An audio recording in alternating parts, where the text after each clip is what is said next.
Eu queria apresentar agora o nosso próximo painel, que é A Choca, um mundo de pessoas que transforma. Em especial, eu queria apresentar a Mirella Dominique.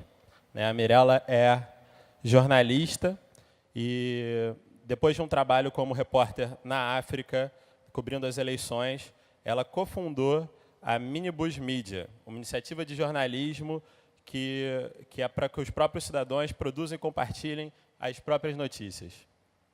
Cadê a Mirella? Eu queria apresentar também a Diane. Eu vou apresentar. Tá bom, obrigada. Bom, boa tarde. Oi, Olivier. Boa tarde a todas e a todos. Bom, para a gente é um prazer estar aqui representando a Choca. A Choca é a pioneira no campo do empreendedorismo social, né, a maior rede global de empreendedoras e empreendedores do mundo. A gente vem reconhecendo empreendedoras e empreendedores há 38 anos. Né? A Choca, a fundação da Choca teve o objetivo de reconhecer as pessoas mais inovadoras no mundo, né? As pessoas que têm um perfil empreendedor, com uma ideia inovadora e com capacidade de gerar uma transformação sistêmica na sociedade. E essas pessoas estão trazendo mudanças de paradigmas desde então. A gente está aqui no Brasil há 32 anos, e a Choca começou no país num momento muito importante de redemocratização do país, né? Na década de 80, em 1986. E estamos hoje num momento muito especial para a gente, que a gente vai reconhecer e celebrar a entrada de 2 novas pessoas para a nossa rede. No momento, aqui no Brasil, a gente tem 383, vamos passar a ter 385 pessoas, e no mundo inteiro a gente tem 3.500 pessoas, empreendedoras e empreendedores sociais. Né? Então, antes da gente chamar essas 2 pessoas que vão poder conversar um pouco mais com vocês sobre quais são as inovações delas, eu queria também agradecer a presença de alguns empreendedores e empreendedoras sociais da Choca que estão aqui. Queria que eles levantassem a mão. A gente tem o Olivier, o Edgar, a Tereza, estava aqui, está por a Tereza. Então, muito obrigada por vocês terem vindo também. E essas pessoas são super inovadoras. Depois, se vocês quiserem conversar com elas aí nos corredores, saibam que essas pessoas estão realmente transformando a sociedade para melhor. E eu queria hoje dar a árvore da Choca para uma empreendedora super especial para a gente, porque ela é empreendedora de idade, a mais jovem que a gente tem na nossa rede aqui no Brasil. Ela foi reconhecida no começo do ano, só que ela estava viajando. Então, a gente não conseguiu entregar a árvore presencialmente. Então, vou começar com essa entrega para ela hoje. Né? Essa empreendedora é a Diane Souza. Ela criou a incubadora de esportes e cidadania do Instituto Formação, para projetar e disseminar diferentes metodologias que utilizam o esporte como ferramenta de desenvolvimento social. Diane nasceu em São Bento, na Baixada Maranhense. Oi, Diane. E ela aprendeu com a avó, desde cedo, que é preciso ter empatia e resiliência para, como ela diz, transformar escassez em abundância.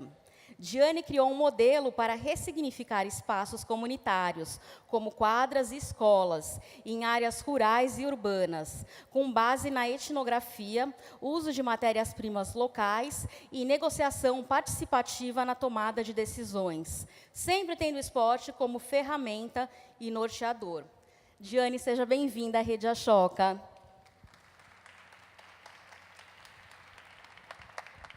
Eu, na verdade, queria agradecer pelo convite de estar aqui. Estou numa agenda um pouco corrida, mas dizer que eu nasci no estado do Maranhão, né, na cidade de São Bento, que fica na Baixada Maranhense, e eu aprendi desde cedo com a minha avó que a gente precisava, para poder manter a vida alegre, transformar a escassez em abundância. Né?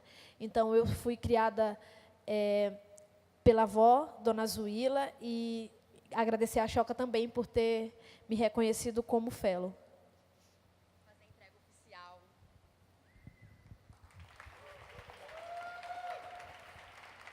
Bom, Diane, eu queria te convidar para ficar aqui para a gente receber as novas integrantes e queria pedir um microfone também, porque a Diane vai ajudar a gente a apresentar. Será que a gente consegue um microfone para a Diane? Sim? Tá na cadeira? Ah, na cadeira. Tá. Então, vamos lá, Diane?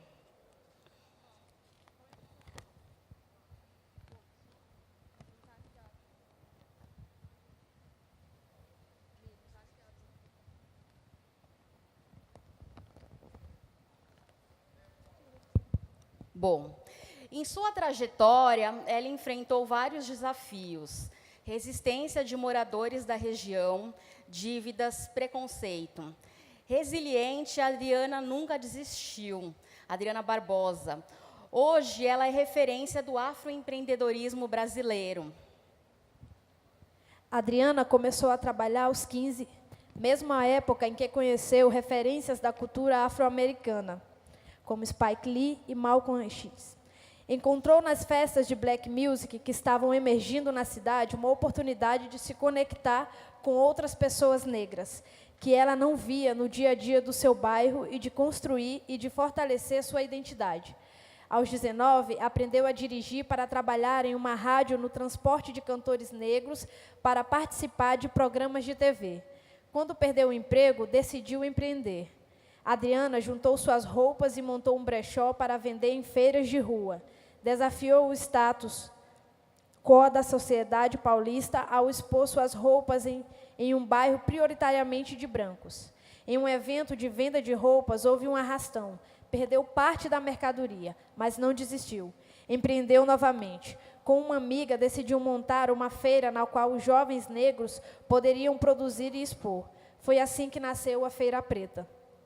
Bom, a Adriana, ela vem de uma família matriarcal, né? Ela vivia com a bisavó, a avó, a mãe e 2 irmãos, em uma casa em um bairro de classe média de São Paulo. A casa era propriedade da avó e tinha sido comprada com a ajuda dos seus patrões, com quem a sua avó trabalhou como empregada doméstica a vida toda. Pela localização privilegiada, mesmo estudando em escola pública, a presença de alunos negros, como a Adriana, era a minoria. O racismo fez de Adriana uma pessoa tímida e a família matriarcal uma grande batalhadora, como as mulheres que a educaram. A Adriana foi reconhecida no ano passado como uma das 50 pessoas negras mais influentes do mundo pela Fundação Obama. E hoje a gente tem o prazer inenarrável de reconhecê-la como empreendedora social Ashoka. Seja bem-vinda, Adriana.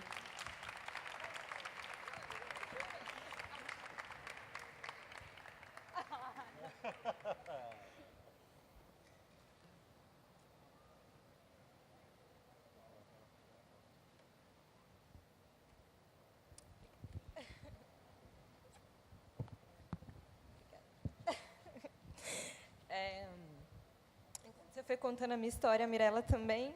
Eu fui ficando emocionada, aí vejo Edgar, vou ficando mais emocionada. Quando eu comecei a fazer a Feira Preta, não entendi o que era negócio de impacto, empreendedorismo, não tinha nada disso, não tinha me apropriado desses códigos. E quando eu comecei a entrar em contato com esse tema, uma das coisas que as pessoas falavam assim, você precisa conhecer a Ashoka, você precisa conhecer a Ashoka. E eu falei, um dia eu vou ser empreendedora da Ashoka. E é isso que eu estou aqui hoje, no Colabora América, e também um espaço muito simbólico. E ouvi a Diana contando a história dela, que tem a ver um pouco da minha família, pela minha família matriarcal, bisavó, avó, mãe, da escassez à abundância. Então, estou muito feliz por estar aqui. Bem-vinda. Foto oficial. Muito bem. Foto oficial.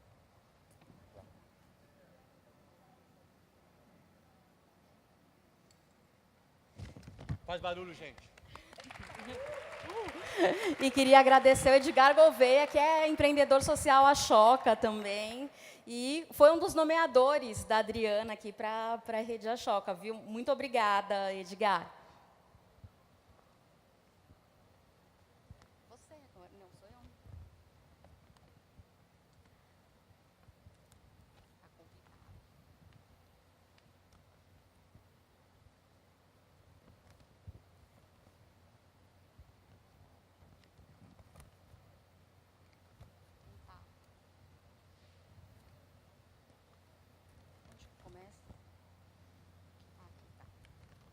Bom, desculpa. Bom, a nossa próxima empreendedora também é uma mulher surpreendente. Para uma mulher Romi, alguém sabe o que é Romi? O Edgar sabe, né? A gente já conversou antes. É uma mulher cigana. Nascer dentro da etnia não é uma opção.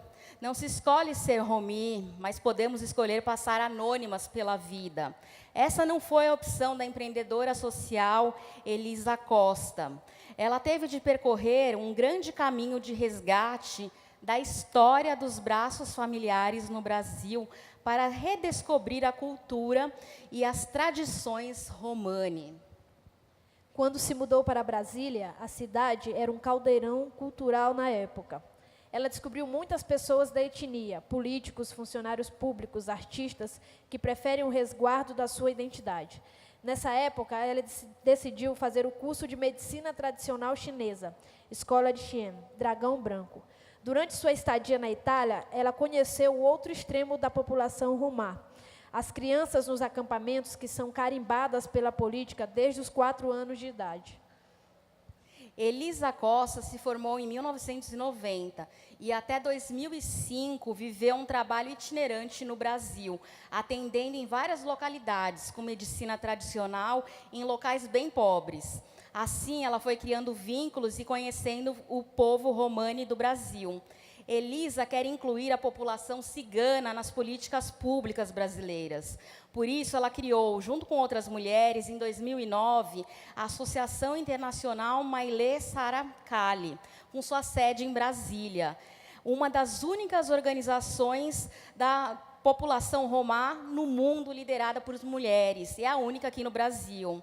Eu queria que vocês recebessem com uma salva de palmas Elisa aqui. Seja bem-vinda à Rede Ashoka.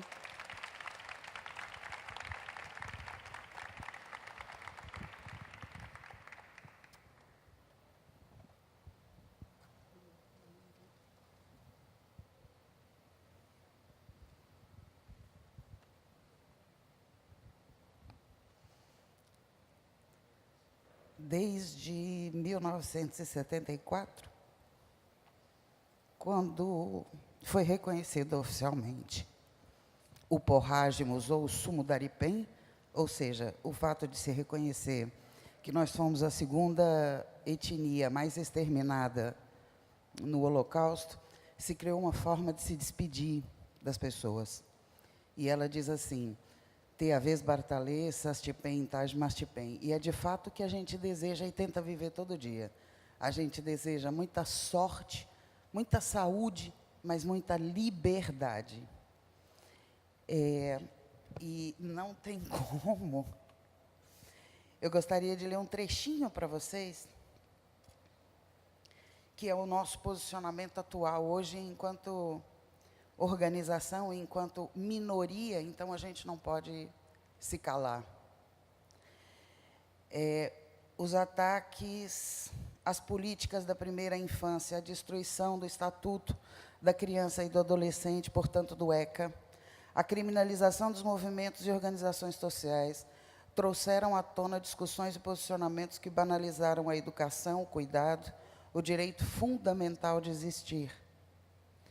Tal qual, no auge do fascismo, leva um tempo em que a população tenta entender esse mecanismo.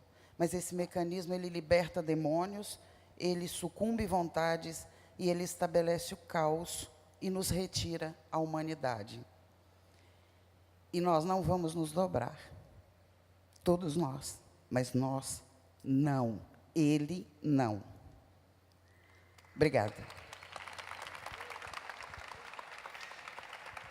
Bom, para representar a Rede de Empreendedores Ashoka, eu queria convidar a nossa empreendedora Deise Valença, que é nossa empreendedora desde 1997, né, fundadora da Asplande, para entregar a árvore da Ashoka para a Elisa.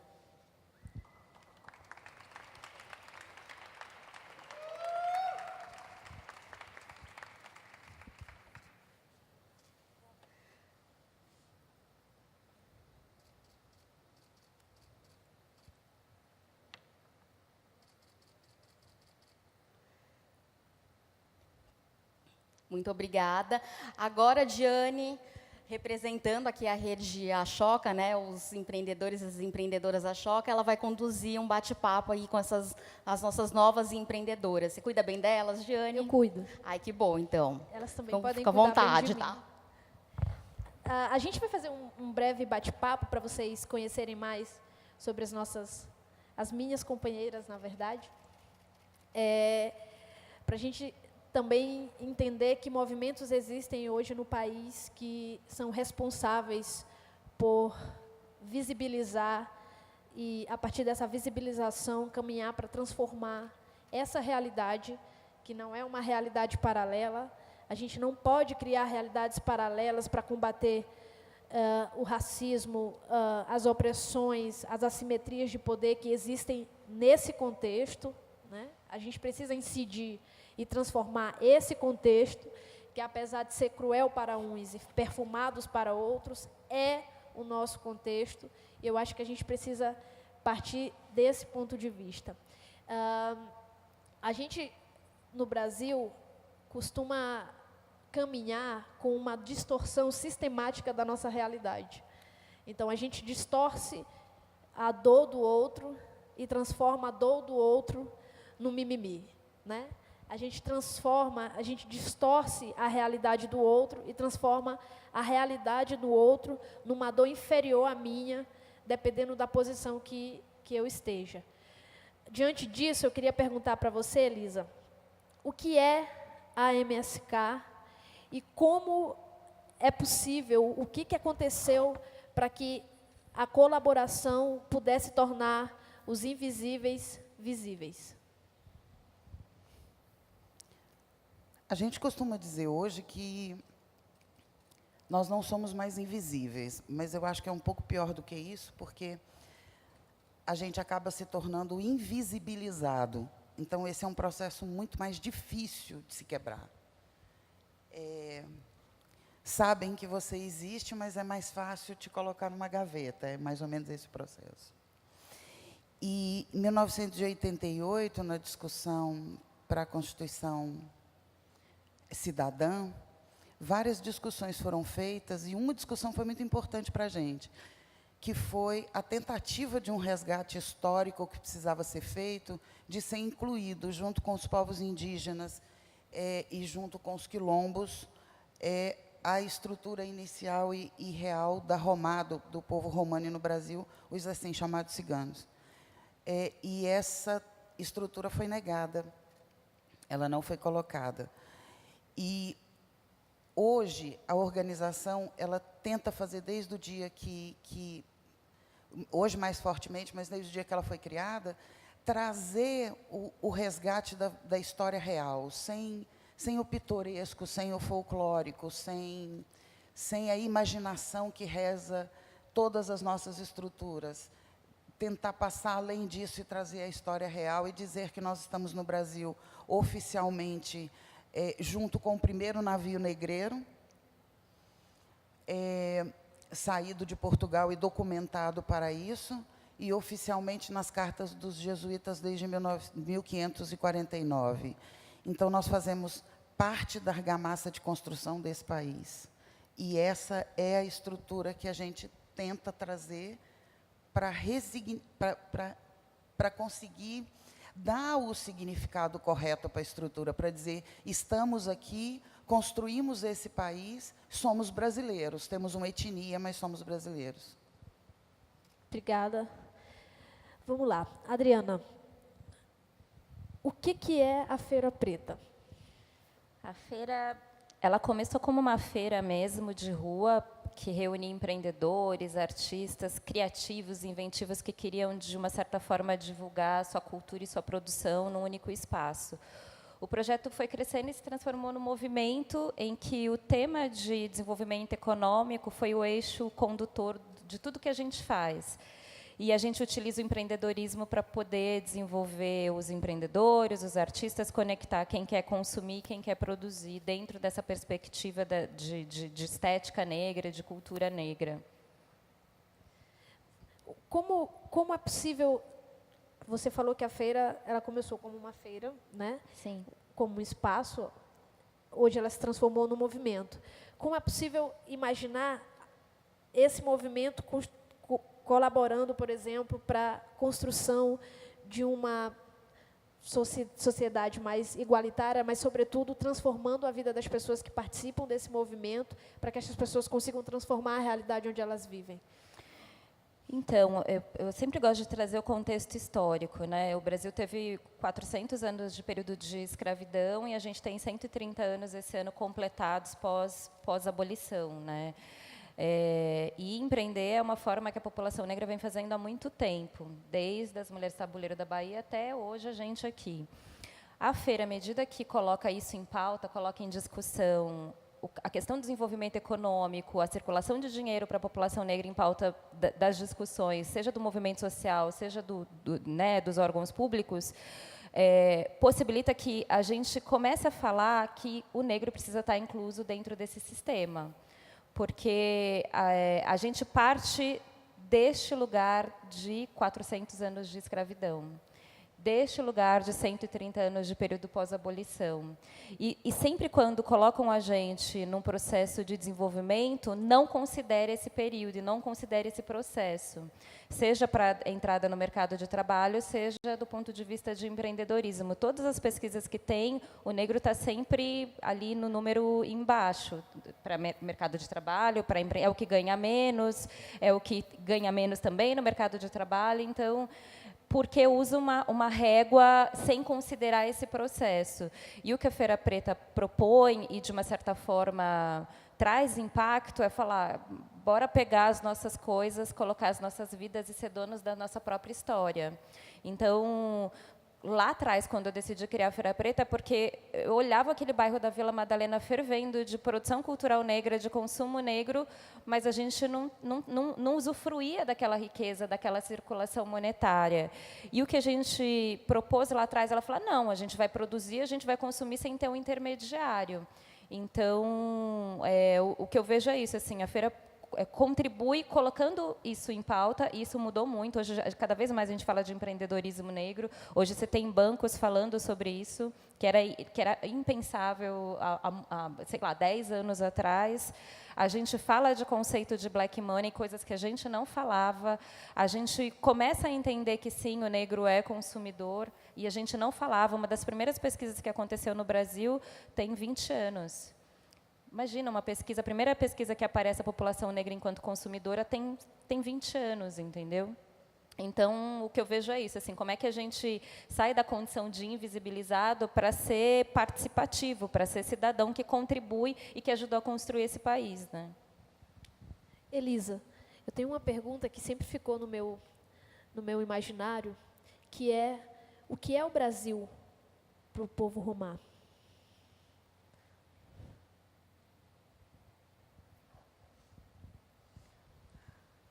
Eita, quantas horas a gente tem? 5 minutos. Nós não somos um povo homogêneo, então, gostaria de fazer esse recorte muito tranquilamente, como as mulheres da MSK veem esse processo. Para nós é uma pátria muito amada, mas não tem sido uma mãe gentil, né? Ela não acolhe seus filhos e filhas da mesma forma. Nós lutamos hoje ainda com tentar cobrir o registro de nascimento ainda, tentar cobrir o sistema de identificação, tentar fazer com que as crianças sejam aceitas nas escolas. Isso é fato. Nós hoje ainda estamos tentando ver se o Instituto Brasileiro de Geografia e Estatística nos diga quanto nós somos aqui. Por que isso? Porque há a possibilidade de nós sermos a maior etnia, a maior minoria, o maior recorte étnico no Brasil, presente no Brasil, e nós não temos essa contagem. Então, como é que a gente estrutura a política pública com isso? A gente não tem como fazer essa identificação. Então, é uma terra que nos acolheu, é claro, em várias outras estruturas. A primeira foi a escravidão, mas logo depois vieram várias diásporas e o Brasil nos recebeu, e recebeu os nossos em vários momentos, em várias estruturas, mas nós ainda somos estrangeiros aqui. é uma sensação muito estranha, porque é uma sensação estranha. Tirando a fantasia para as outras pessoas, isso é legal dizer, e eu espero que vocês consigam entender nesse pequeno espaço de tempo, que não é místico e nem bonito você dormir ao relento e ver a lua, e não ter água encanada. Os acampamentos passam muito isso, a coisa romântica, né? Não tem nada de romântico. Mas o que mais a gente precisa acabar fazendo essa ligação para dar esse entendimento do que é para a gente na realidade, nós não temos fronteira. O conceito de fronteira, assim, é muito de vocês. Nós não fazemos essas linhas. O que a gente, sem folclore nenhum, o que a gente diz é muito o que já foi contado em versos, mas é real. Cecília Meirelles, uma descendente da Romá, também costumava dizer isso. Teu povo quer bandeira, meu povo quer passar. A gente quer andar, é só isso. A gente está finalizando, e eu, na minha realidade, no cotidiano onde eu nasci, eu levei um tempo para poder entender quem eu era, do ponto de vista de assumir uma identidade. Né? Bom, eu sou mulher, né? Mas eu não conseguia entender como é que se assume uma identidade.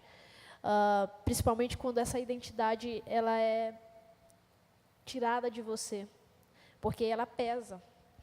E ela tem um peso que as crianças não deveriam carregar.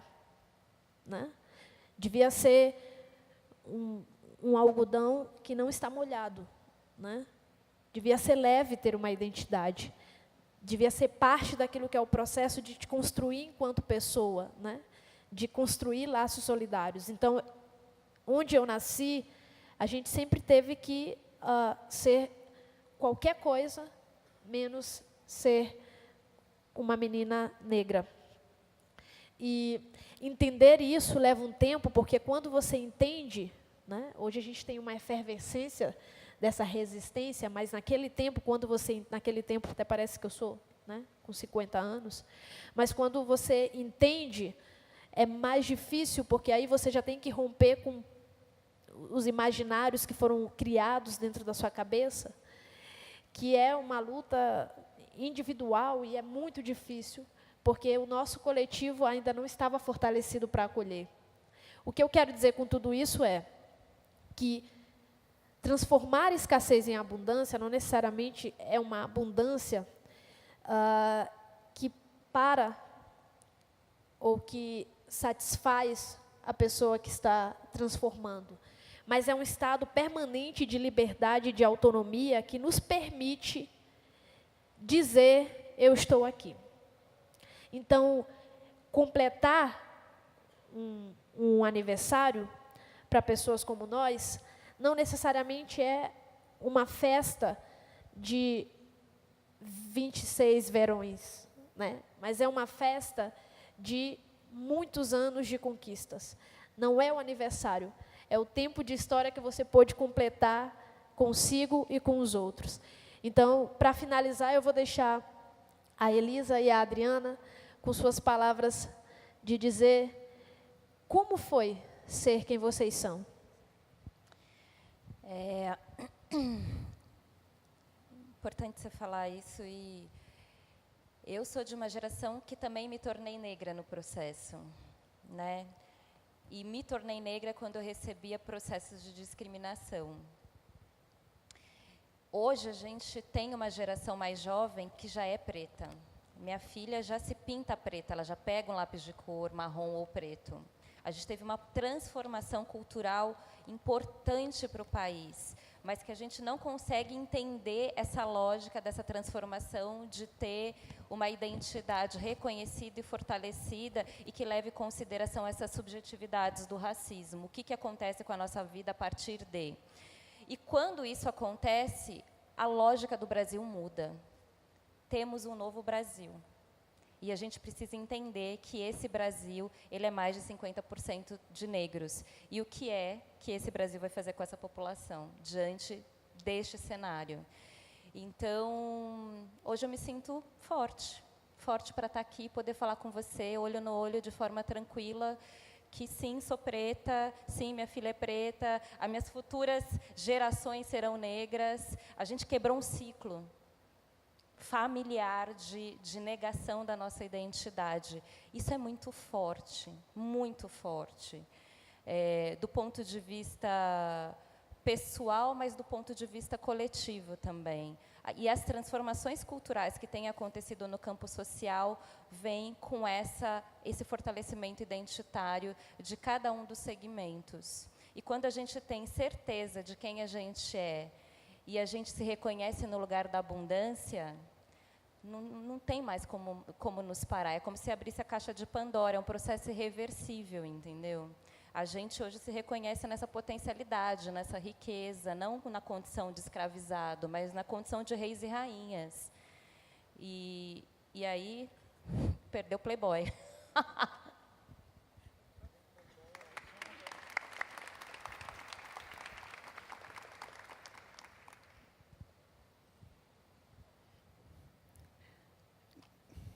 A Romar tem muita dificuldade qualquer membro da Romar do Povo Tomando tem muita dificuldade de falar de si mesmo, de falar na identificação pessoal. Porque a gente é muito coletivo.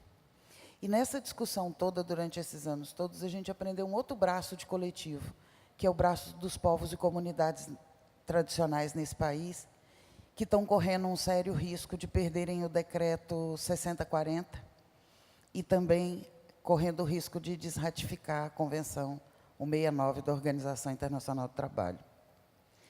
Nesse sentido, e já bastante preocupada com isso o ano passado, alguns de nós estivemos reunidos em Lima, no Peru, e a MSK, enquanto Brasil, fez a seguinte fala, e é isso que me representa, e representa as mulheres da MSK hoje. Sendo as nações indígenas, raízes dessa terra, guardiões e herdeiros da Mãe Terra, sendo os quilombos, a semente de resistência e o fruto da nação. Seremos nós, os ditos filhos e filhas do vento, que enquanto tivermos o sopro dessa vida, não permitiremos que a história morra. Só acaba quando termina, ainda não terminou, e se existimos, nós vamos resistir. E o nosso respeito e o nosso pedido de desculpas, enquanto organização, pelo Brasil ter feito o embargo político à Venezuela. Nós pedimos desculpas sobre isso.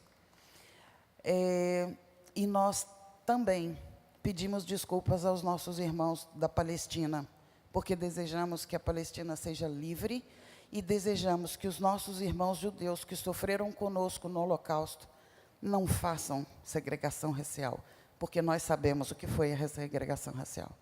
Então, nós somos isso. Obrigada. Obrigada, Choca. Obrigada, Elisa. Obrigada, Adriana.